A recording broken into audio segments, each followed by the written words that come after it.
வணக்கம். தென்காசி மாவட்டம் ஆலங்குளம் தொகுதி கடையம் ஒன்றியம் முதலியார்பட்டி எம் நூருல் அமீர். மாண்புமிகு முதலமைச்சர் அவர்களுக்கு எனது பணிவான வணக்கம். நான் உங்களிடம் ஒரு பணிவான ஒரு கோரிக்கை வைக்கிறேன். நமது தமிழக காவல்துறை சிறப்பு எஸ்ஐயாக இருக்கும் அவர்களுக்கு பணி உயர்வு கொடுக்க வேண்டும். ஒன்று. இரண்டாவது கோரிக்கை, சென்னையில் சிட்டியில் எப்படி 3 ஷிஃப்டாக காவலர்கள் மக்கள் காவலர்கள் எப்படி பணியாற்றுகிறார்களோ அதேபோல் தமிழ்நாடு முழுவதும் அவர்களுக்கு நீங்கள் பணி செய்ய உத்தரவிட வேண்டும். அதேபோல் ஆணையிட வேண்டும். சென்னையில் மட்டும் 3 ஷிஃப்ட்டு போடுறாங்க, 3 ஷிஃப்ட்டு செய்கிறாங்க.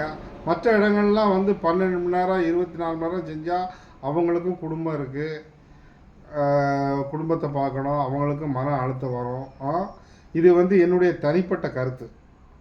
தயவு செய்து சென்னையில் எப்படி 3 ஷிஃப்ட்டு 24 மணி நேரம் 8 மணி நேரம் டியூட்டி பார்க்காங்களோ அதேபோல் தமிழகத்தில் உள்ள அனைத்து மக்கள் காவல் அதிகாரிகள் அனைவருக்கும் அதை நீங்கள் செய்ய வேண்டும் என்று உங்களை பணிவுடன் கேட்டுக்கொள்கிறேன். அதேபோல் பெண் காவலர்கள் 6 மணிக்கு மேல் பணி அமர்த்த வேண்டாம் காவல் நிலையத்தில்.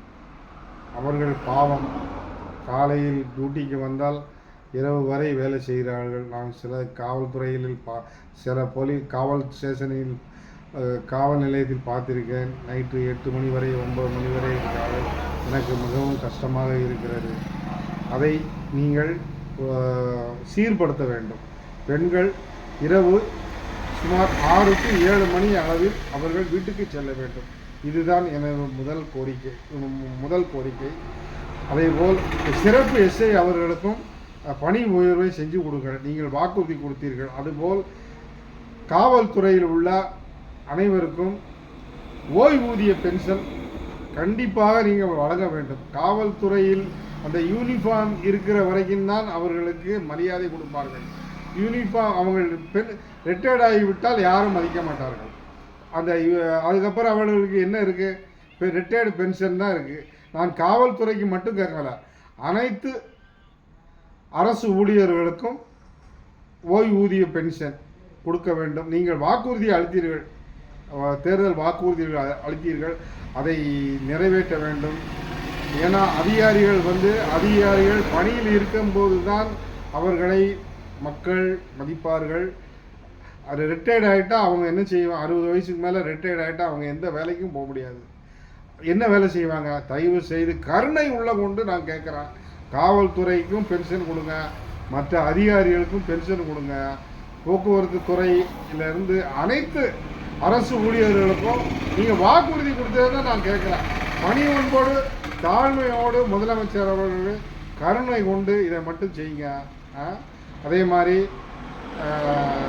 இந்த காவல்துறையை மக்கள் காவல்னு கொண்டாங்க. இப்போ பேரறிஞர் அண்ணா சென்னையாக மாற்றினாங்க. இப்போ யாருமே மேக்சிமம் சென்னைன்னு கூப்பிடுறதில்லை, மெட்ராஸ் தான் சொல்கிறாங்க. அதே மாதிரி என்னுடைய தனிப்பட்ட கோரிக்கை என்னென்னா, மக்கள் காவலர்னு நீங்கள் சொல்லணும். ஸ்டேஷன்லாம் காவல் நிலையம்னு போட்டிருக்கு, மக்கள் காவல் நிலையம் அப்படின்னு போடணும். இது எனது பணிவான வேண்டுகோள். மக்களுக்காக தான் அவங்க காவலர் மக்கள்னு சேர்க்கணும். காவல் நிலையம்னு மட்டும் போட வேண்டாம், மக்கள் காவல் நிலையம். மக்களுக்காண்டி தான் அவங்க உயிரை கொடுத்து வேலை செய்கிறாங்க. அதனால் மக்கள் காவல் நிலையம்னு அவங்கள அழைக்குமாறு நீங்கள் உத்தரவிட வேண்டும் என்று நான் உங்களை பணிவன்புடன் தாழ்மையுடன் ஒட்டுமொத்த தமிழக காவல்துறை சார்பாக நான் உங்களை பணிவன்புடன் கேட்டுக்கொள்கிறேன். தயவு செய்து 55 வயசாகிடுச்சு இந்த சிறப்பு எஸ்ஐலாம் அவங்க இன்னும் கொஞ்ச நாளில் ரிட்டையர்ட் ஆகிடுவாங்க. கொஞ்சம் வருஷத்தில் அவங்களுக்கு எஸ்ஐ ஆக்குங்க, அவங்களுக்கு பணி உயர்வு கொடுங்க. இதை நான் உங்களுக்கு பணிவன்புடன் கேட்குறேன்.